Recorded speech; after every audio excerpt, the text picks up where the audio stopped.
Qadim zamonda bir boy bo'lgan ekan. Uning bir yaxshi, aqlli xotini bo'lgan ekan. Bir kuni boy xotiniga: "Davlatimni xo'p davr suryapsan-da. Mendan bo'lakka tekkaningda ne kunlarni ko'rarding?" debdi. "Yo'q", debdi xotin eriga. "Erni er qiladigan ham, qaro yer qiladigan ham xotin." Xotinining bu gapidan boy darg'azab bo'lib, uydan haydab yuboribdi. Qorong'i tushib qolgan ekan. Xotin yo'lga chiqibdi-yu, charchab bir daraxtning tagida o'tirib, tunni o'tkazmoqchi bo'libdi. Ancha o'tiribdi. Shu vaqt o'tin orqalagan bir yigit kelib, uning yonida to'xtabdi. "Qo'y singlim", debdi o'tinchi. "Bemahalda yolg'iz nima qilib o'tiribsan? Uyingga borsang bo'lmaydimi?" "Uyim yo'q", debdi xotin.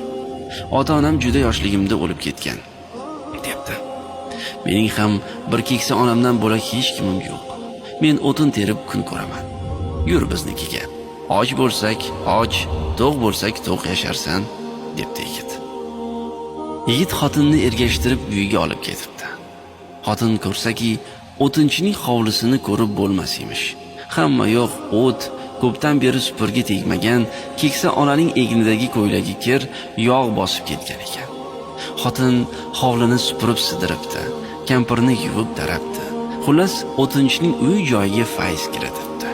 Buni ko'rgan o'tinchining bahri dili ochilib ketibdi.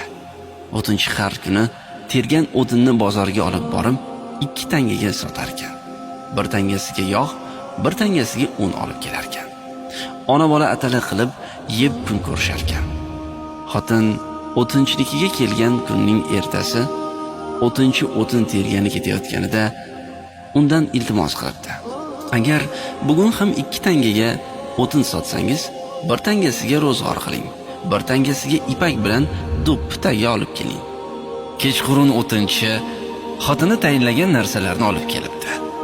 Xotin ertasi kuni o'tinchi kelgunicha chiroyli do'ppi tikib bitkazib qo'yibdi.